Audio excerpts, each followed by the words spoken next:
Martin Romualdez at Marcos Jr. binakbakan ni Senador Zubiri. Baho ng Congress inilabas. At ito mukhang magkakaroon na ho ng palitan. Senador Chis Escudero mukhang papalitan na ni Senator Tito Soto bilang Senate President. Nako, mukhang delikado tayo dito. Kamakailan lang may mga binibitawang salita si Senator Tito Soto na medyo hindi ho natin nagugustuhan. Aba nako. Nako. Ha? Alam nyo, medyo iba na yung kasi hindi natuloy yung impeachment ni Vice President Sara Duterte sa Senado at ibinalik ito sa Congress. At ayun po ay hindi po nagustuhan ni First Lady ng administrasyong Marcos. Diba? Hindi ho nagustuhan yun at ang alam nga nila ay talagang mai-impeach na si Vice President Sara Duterte kasi yun ang kagustuhan ni Nasnip. Baliktarin niyo yung Nasnip, pinsan. Oo, ni Pinsan Romualdez. At eto may mga malupit na tirada si Zubiri mapatungkol dito sa mga nagsulong ng impeachment laban kay Vice President Sara Duterte. At eto nga yung papanoorin ho natin ngayon. Grabe, patindi ang labanan na. Talagang tawag dito talagang umaarangkada ngayon si Senator Zubiri. Samantalang dito muna tayo, no? Oo, sabi ni Vice President Sara Duterte, siguro tumingin siya sa salamin kapag sinasabi niya na stop na ang pamumulitika kasi sila yung namumulitika. Basag na naman si Marcos Jr. nito. So abangan na naman natin ang mga pahayag ni Auntie Claire mapatungkol sa mga sinabi ni Vice President Sara Duterte kay Marcos Jr. Alam niyo naman ang mga attack dog, di ba? Talagang uma-attack ng mabilisan yan. Siyempre, malapit na ang cut-off. Putang ina, may cut-off. Pero in fairness nagbublooming si Auntie Claire Oo, parami yung mga kortina na sinusuot niya. Dati vlogger lang, ngayon di ba? Slash billionaire ay. Grabe naman So yun nga unahin natin dito sa di umanong pagpalit. Oo, eto yung pagpalit kay Escudero. Eto, nasan ba yun? Estrada, mahigit 13 senador ang sumusuporta kay Escudero bilang Senate President. So panoorin natin to. Tuloy ang pagsusulong ng ilang veterano sa Senado sa pagiging Senate President ni Senador Tito Soto. Yan po ay kahit may sapat na umanong bilang para manatiling Senate President si Senador Chis Escudero ayon sa isang senador. Nakatutok si Mav Gonzalez. Ang inaabangan sa pagbubukas ng sesyon ng Senado sa July 28, mananatili ba sa pwesto si Senate President Chis Escudero o mapapalitan sa pwesto? Ayon sa kaalyadong si Senate President Pro Tempore Jinggoy Estrada, may mayorya na si Escudero dahil mahigit 13 senador na ang pumirma sa resolusyon ng pagsuporta sa kanya. We have enough numbers, more than 13 I suppose, and I think Senate President Chis Escudero is already secured of having his next term as Senate President. Meron pang 2 linggo. Anything can still happen, but I think itong 2 weeks ito, siguro total na pirma na sila.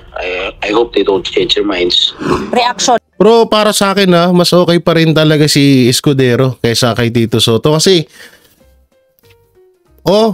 kung mapapalitan man, wag naman si Risa.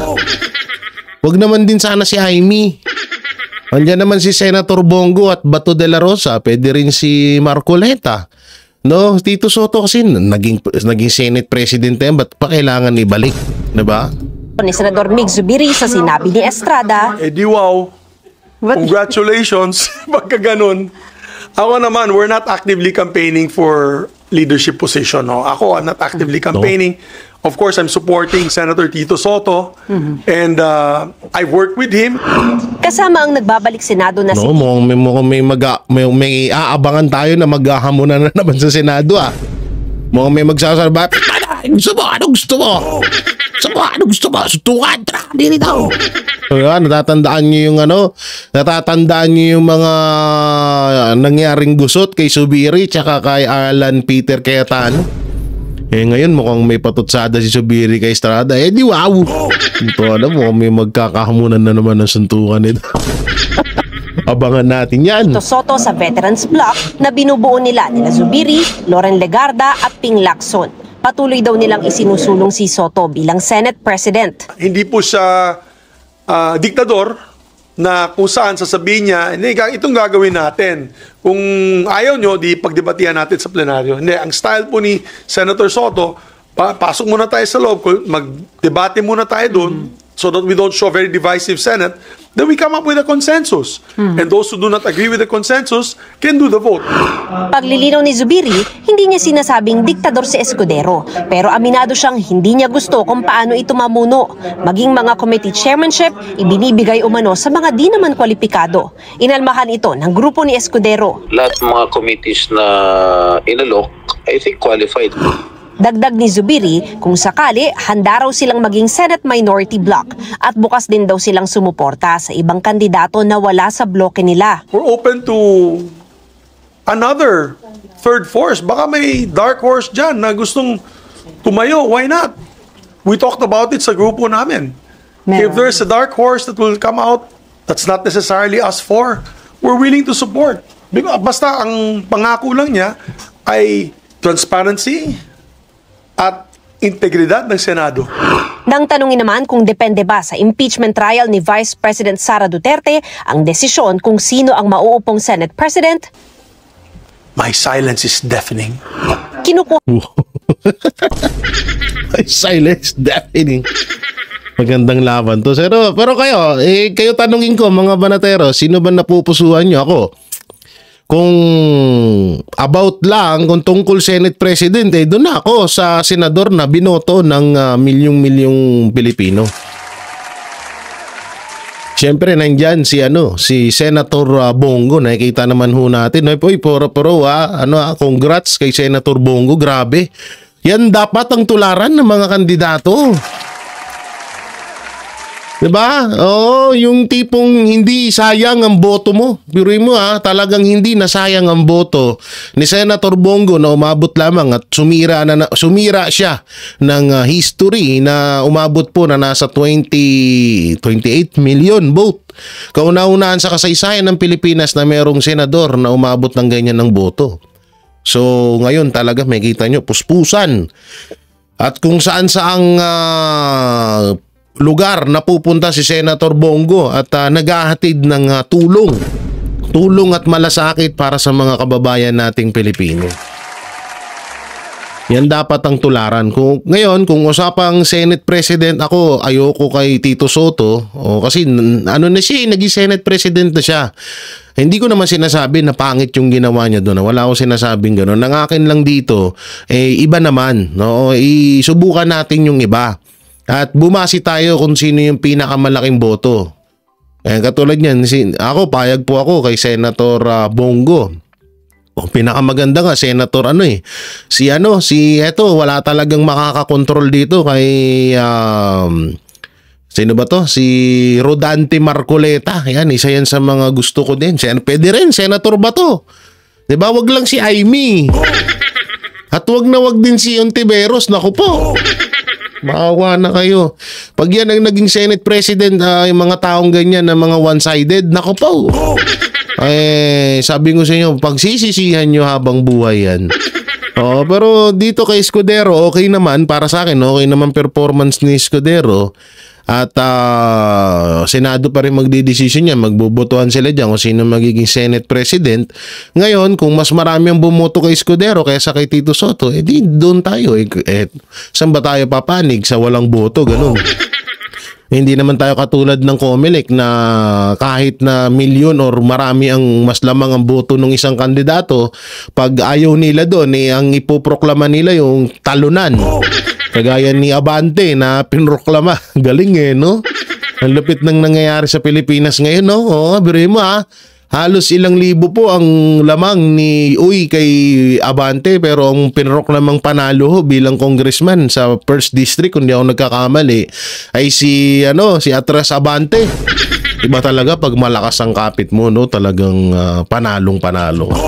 Kaya naman pala kampante, no? Kaya naman pala kampante si tawag dito. Kaya naman pala kampante itong si Abante, kasi nga alam niyang siya mananalo. So eto, no? Panoorin naman natin ito yung panayam ni Zubiri, no? Baho ng Senado nilabas ni Sen Zubiri. Panoorin natin to. Alam mo, naawa nga ako kay Senator Risa. Naawa talaga ako sa Opo. Alam mo, kampanya para sa kanya mga kandidato. Tapos sabi niya, gagawa siya ng sarili niyang bloke, na independent block. And, na yun, mag-isa na lang siya. Kawawa naman. Kawawa naman si Senator Risa. Alam nyo, dito to, kahit din naman ako naawa ko kay Senator Risa. Alam nyo bakit? Sarili niya lang naniniwala sa kanya. Di ba? Tapos sa malupit pa yan, nilaglag pa siya nung alias rin Baktay tayo dyan. I heard na mag-isa na lang siya. I cannot confirm nor deny this. But, willing yung i-adapt, sir. of course, she's most welcome to join us. Although, we have a divergent, I'd say, position on some issues. Kasi of course, she's more on the left side. We're more on the conservative side. Many of you know I'm a conservative politician. So, pinababa mo, pwede mo naman sabihin one-sided. But, when it comes to transparency, okay, sama-sama kami. Di ba? When it comes to abuse of authority, dapat sama-sama kami na tumayo. We welcome her to join us. We'll adopt her even if she doesn't want to be adopted. So 5 ang minority. Well, no, I don't want to answer for her. Ang sa 4 lang kami, handa na po kami sa pagiging minority. Okay, Dinda. Sir, nabanggit yun yung leadership style. Kay SP Chisba, hindi ka satisfied, especially sa pag-handle ng impeachment case? Hindi ka ba siya believe sa style ng leadership Hindi niya? lang yan marami pang issues Ako, katulad niyan, yung sa budget, para kay pa ako nag-vice chair. Di ba? Tinanong nila ako kung gusto ako mag-vice chair nung sa budget noong 2025. So, I said, okay, I'll volunteer kasi para naman, wala naman akong committee. Blackout tayo. Diba? May committee ako, Economic Affairs. Wala naman akong ginagawa. Alam niyo naman, gusto ko magtrabaho. So, hinandle ko yung sa DOST, Department of Science and Technology.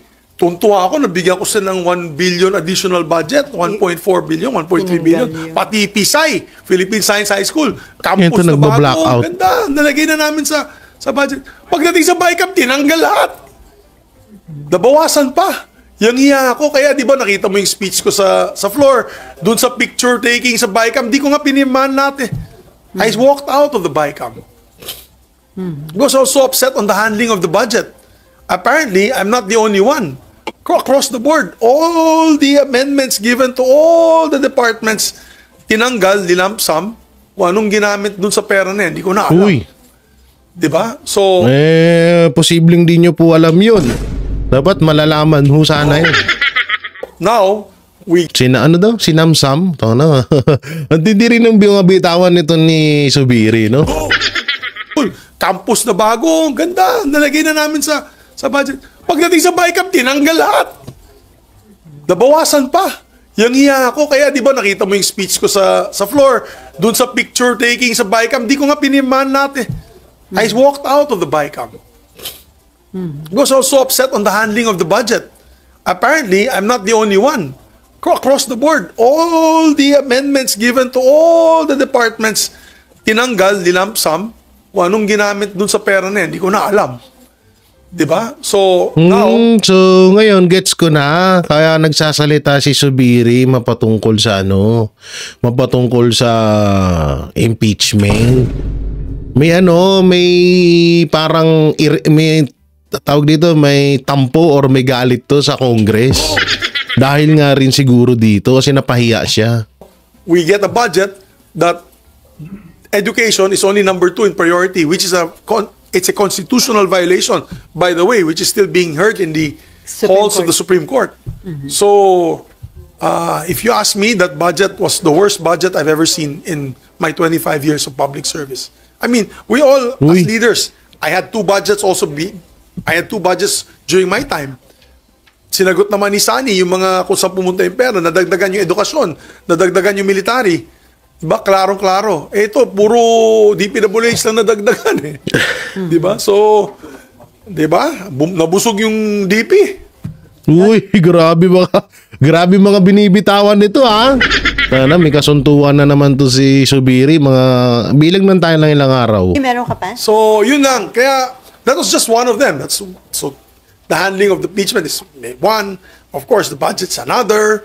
And the lack of transparency. For example, the Senate building. What is going to happen with the Senate building? Findings came out na wala naman. On track naman daw. We're spending a lot. 4 kasi na tower yan eh. Diba? So, ano na yung pangyayari dyan? Di namin alam.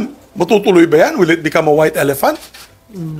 Senador ka, ba't di mo alam yun? Hindi ka na-update. No, there's no update whatsoever.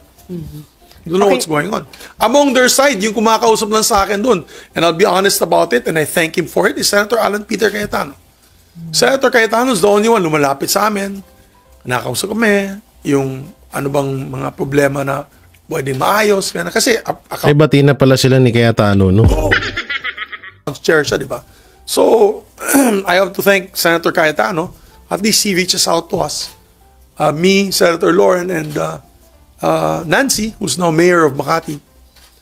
So, yes, I see that the leadership is lacking. We need some sort of, if not, then we're ready to be in the minority.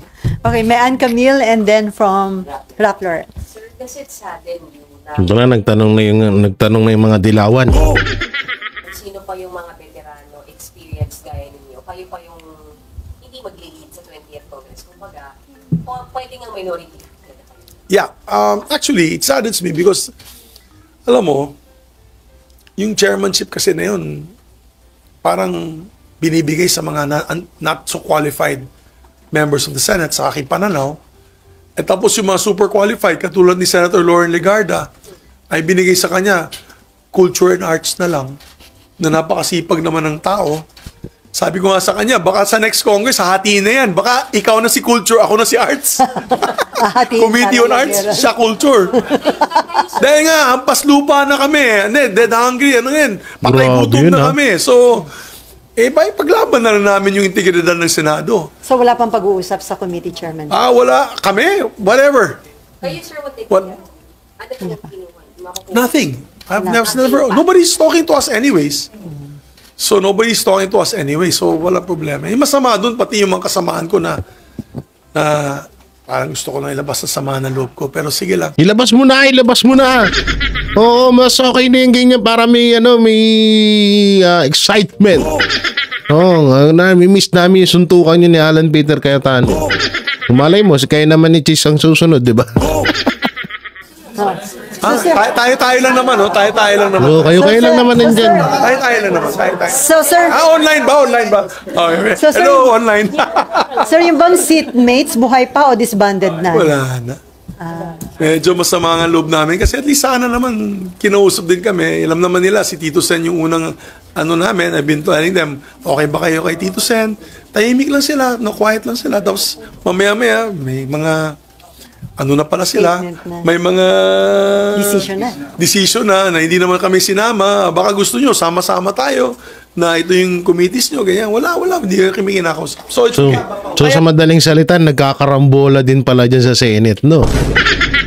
Oo, may mga tinatawag na nagkakaplastikan din. Malupit, oo. Patay gutom na kami.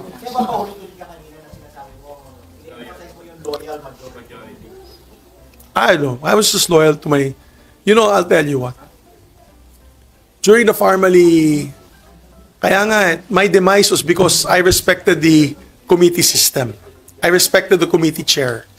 My demise was I respected my committee chairs even under the insistence of some of my colleagues and some people in power to stop certain hearings. Kasi nakita ko yan sa Farmally. Nung panahon ni Tatay Digong, ni President Digong Duterte, they were trying to stop the Farmally hearings. 1 year yun kay Tito Dick Gordon, di ba? 1 year yun. And it came to a point that there was almost a coup attempt against Tito Soto at that time. I was approached, I will no longer mention who approached me, and asked if I was interested to take over his position. I said no. That's for the record. I said no. At dahil I said no, nanatili din yung grupo namin sa seatmates block, wala silang magagawa. Di ba? So, tuloy-tuloy yung hearing noon. So wala na seatmates, sir, ngayon? Wala na? Hindi pa buwag ba? Buwag na. Well, hindi ko sabihin buwag, pero syempre, Nag-iisa ka na lang ba sa seatmate? kami ni Lord. Yun lang. Mag-isa. Naku po. Sila nilo. Kami ni Lord. Meron kaming grupo, sa grupo sa aking aking Viber, may Viber group ako, Slap Soil Seatmates. Ampas lipas. Slap Soil Seatmates. Ako, Senator Nancy, Senator Lauren, sinama namin si Sec Angara. Kasi nabawasan yung budget niya ng education eh. So hindi nakasama sila. Anyway. Yung wala sa slap soil. Hindi na. Meron din kaming grupo na original seatmates. Pero wala na. Siyempre, may mga joke-joke pa rin kami dyan. Yung mga Akala ko tahimik na eh. joke time. Kailan yung huli? Sino ulit nag-joke, sir? Sa seatmates. Matagal ng panahon. Medyo matagal-tagal na yata. Huwag na pala yan. Sir, isa na lang. Sir, so tama po ba? Suko na yung grupo ninyo? Mukhang wala. Hindi naman suko na kasi, I don't know.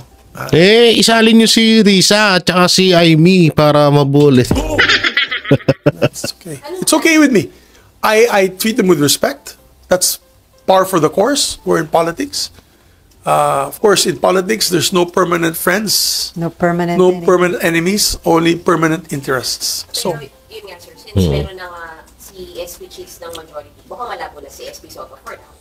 for now, yes. But you know, we're open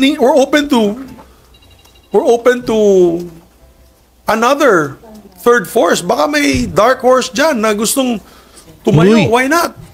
We talked about it sa grupo namin. Meron. If there's a dark horse that will come out, that's not necessarily us four. We're willing to support. Basta ang pangako lang niya ay transparency at Dito natin malalaman yan. Ito. Yan. Dito. Mas maganda rito. Ito. Inalmahan ng ilang kongresista, Yan na. pati na ng palasyo, Yan na. ang pagbansag ni Senador Mid Zubiri na witch hunt ang impeachment trial laban kay Vice President Sara Duterte. Ayan na. Nakatutok si Tina Panganiban Perez. Pasok, Tina.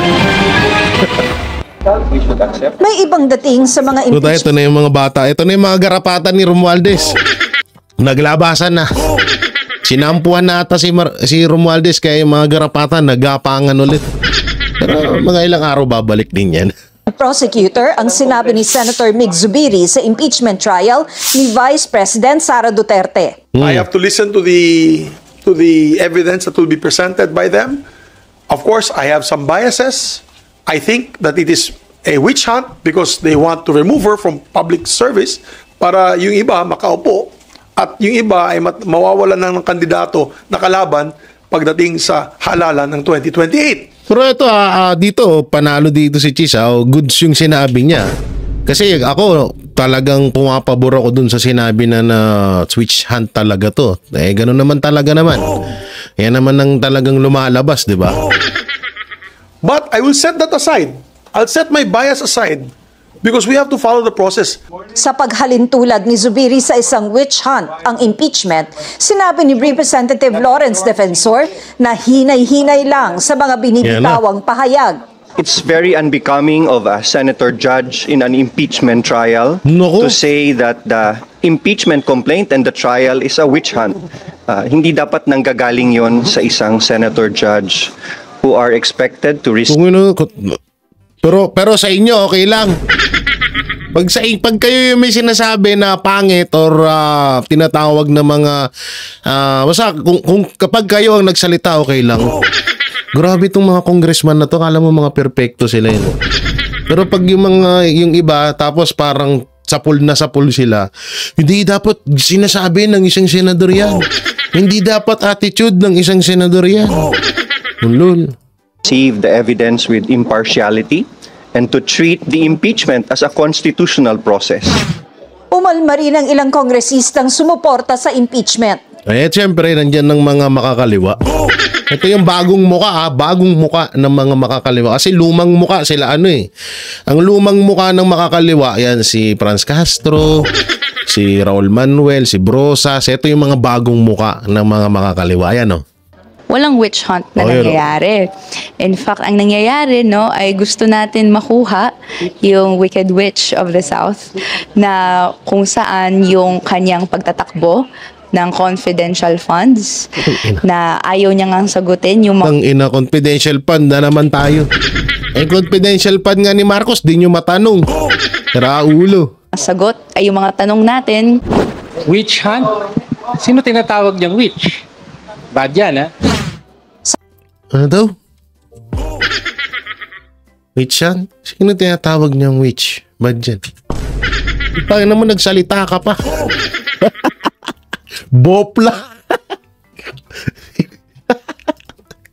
Hindi na gets yung sinabi ni Zubiri. Sinong witch? Si Diliba. Ano tinatawag niyang witch? Oo. Bad yan, ha? Takinag. Talawag guess talaga itong mga tabwisit. Ito yung witch. Sabi pa ng isang kongresistang inaasahang magiging bahagi ng prosecution panel, insulto sa Kamara at mga nagsusulong sa impeachment ang pahayag ni Zubiri. Kaya pala bigla kayong nag-react. Kaya pala bigla kayong nag-react kasi insulto, nagalit si Speaker. Nagalit ang inyong amo, kaya naman pala ka. Eto na, Ay, grabe, pil na pil, Galing sa puso na naman yung sasabihin, Lights, camera, action. It's really unfortunate. It's an insult to the House as the initiator of the impeachment process. Also an insult to the various groups that filed those first 3 impeachment complaints bago nag-adopt diretso yung more than 1/3 of the members of the House. Grabe talaga. Palakpakan. Palakpakan tuloy. Ang tindi nung the basement of the House. Tangin ng mga ito pa isa. Ito yung anak. Naunang interviewin yung nanay. Ito yung anak. Pakinggan natin yung anak. Grabe. Nakakortina na naman si Auntie Claire. Okay, pasok Auntie Claire. Gustuhan ng Malacanang ang pahayag ni Zubiri. Unang-una, witch hunt ang sinasabi nila tungkol sa impeachment trial. Hindi. Switch hunt. Sinabi na nga, inulit mo pa, ha. Para kang yung kilala kong vlogger, dating SMNI News anchor din yun, Sinabi na nga, sinabi mo pa, tapos sinabi niya pa sa vlog niya. Nga po nakakapag-start ng trial. So parang isang judge na nagsabing hindi na siya guilty habang hindi pa dinidinig ang anumang ebidensya. Sagot naman ni Zubiri, hindi naman daw mahalaga ang kanyang personal na opinyon kung guilty ba o hindi si Vice President Sara Duterte. Ang importante raw ay masunod ang constitutional process at magsimula ang paglilitis. Ayun, Visit talaga. Ewan ko dito sa mga to. Nakakatawa na hindi malaman, Ay, naku po. Switch. Buta nag-alarmahan yung mga Hindi, talaga, alam nyo, pansinin nyo mga banateros, pag pag may, alam nyo yun, pag may buwelta, kapag may parang natapyasan or tinatawag na nahagingan si Speaker, kita mo agad, may presko na. Sa tutusin, hindi nga lang yan, Marami pa. Ito, hanapin natin ito. Kong TV. Kong TV tuloy. Kong Bungalon. Ito kung Bungalon, may rin to, may patutsada. Nawala na yung video, may rin siya. sabi ko nga sa inyo, lahat ng mga bataan ni Marcos Jr. lumalabas talaga kapag Marcos Jr. Lahat ng bataan ni Martin Romualdez kapag nasayaran mo yung kanilang speaker talagang lumalabas ang mga garapata. Medyo nasapul etong si medyo nasapul etong si tawag dito etong si speaker sa sinabi ni Zubiri na about dun sa witch yan, totoo naman talagang yun naman talagang lumalabas, no? Talagang may katotohanan naman talaga yun. Ngayon nasaktan si bossing speaker. Baka sabi na pagtanggol natin baka wala na naman tayo additional 150 million. Partida, may parating pa naman na 2026 national budget. Kailangan natin sumipsi para may kabig na naman tayo. So syempre, isa pang senador na wait lang nasa 15 or 16 na senador suportado ang liderato ni SP Escudero. Yan, may buwelta naman si JB Ejercito Estrada ay sa panayam ni siguro kay Zubiri to sa panoorin natin. Definitely more than 13, baka 15 or 16. Ang estimate ko lang. I don't have any idea. But Hindi pa matiyak ni Senador Joseph Victor Ejercito, ngunit posibleng naabot na nga ang supermajority pabor sa liderato ni Senate President Francis Escudero. Paliwanag ng mababatas, buwan pa lang ng Hunyo nagsimula na silang papirmahin sa isang resolusyon, bagaman hindi na nito kinumpirma kung sino ang lumapit sa kanya. Lalabas anya ang naturang resolusyon kapag nagbukas na ang sesyon ng Kongreso sa July 28. Ayon kay Senador J.V. Ejercito, maituturing na isang konsiderasyon sa mga senador dito ang pag-aalok ng mga committee chairmanship. Sure, well, reality that plays a factor also, no? Pero I would say na siguro bagay-bagay lang din yan. Of course, it will be considered, no? I have to be honest about it. Pero the mere fact that meron ng majority, that means that they are all satisfied with what was offered on the table. Aminado naman sa Senador J.V. Ejercito na hati ang kanyang boto sa Senate presidency sa pagitan ni Senator Chis Escudero at Senator Vicente Soto III. Ngunit ayon kay Ejercito, ayaw nitong iwan si Escudero bilang kortesiya at respeto sa Senate President na nagtiwala sa kanya at kagaya lang din ng kanyang ginawa noong tagapangulo pa ng Senado, si Senator Juan Miguel Zubiri. I am also torn kasi po si Senate President, former Senate President Tito Soto is very close to me also. Number one, he is my party mate sa NPC. Second, during his term as a Senate President, I was able to pass 2 landmark legislations, no? But again, as I mentioned earlier, tulad ng kay Senator Zubiri, hindi ko naman pwedeng iwanan din, no? Basta-basta. And siguro out of courtesy, respect, delikadesa, binigyan ako ng trust and confidence ni Senator Escudero. Nanindigan naman si Senador Tito Soto sa issue na siya ay masyadong strikto kaya ayaw ng ilang senador sa kanyang liderato. Sa isang mensahe, sinabi ni Soto na guilty as charged ang nagsasabing siya ay masyadong strikto. Pinalakian niya siya ng totoong statesman sa ika-8 at ika-9 na Kongreso nang may kaayusan at sumusunod sa mga rules and procedures. Ngunit kung hindi niya siya kwalipikado bilang Senate President dahil dito, hahayaan na lang niya ito. Asher. So yun nga, no? Alam nyo, hindi, siguro parang ganti to, no? Parang gumaganti to si Zubiri. Alam naman natin nangyari. Parang gumaganti to si Zubiri sa nangyaring, kasi, para sa akin, okay naman si Chis Escudero eh. Wag lang siyang kontrolin ni Lisa. Wag lang magbago ihip ng hangin kay Chis Escudero. Ituloy niya lang kung ano yung ginagawa niya ngayon. Good siya. At kung meron man pwedeng pagpilian bilang Senate President, doon tayo sa malaki or marami ang nagtiwalang taong bayan sa taong yun. Walang iba, Senator Bongo. At yan, yung pangalawa nga, si Rodante Marcoleta. Si Senator Soto kasi parang kasi kailangan natin makakuha ng panibago panibagong kaalaman, panibagong subukan natin yung iba, no? So ang daming senador bakit kailangan pa natin magbalik-balik? Ano pa ba kailangan patunayan ni Senator Vicente Soto? Naging Senate President na siya noon. Kung sakali man ilagay natin yung baliktarin natin position ni Soto at position ni Chis Escudero, ganun din kung halimbawa na naging Senate President naman na si Chis Escudero bakit pa natin siya kailangan piliin? Mas maganda para sa akin bago naman. Talagang bago naman dapat. Pero yun nga, kagaya nga ng binitawang mga salita ni Escudero mapatungkol kay Martin Romualdez, medyo may na talagang parang nagkakagirian na sila dyan. Ako sa inyo, sa mga senador dyan, huwag kayong magpapatalo sa Congress.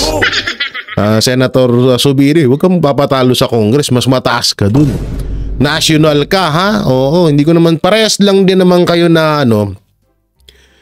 mambabatas, pero para sa akin hindi ka dapat bata-batain lang. Sa lahat ng senador, hindi dapat kayo bata-batain lang ng mga congressman.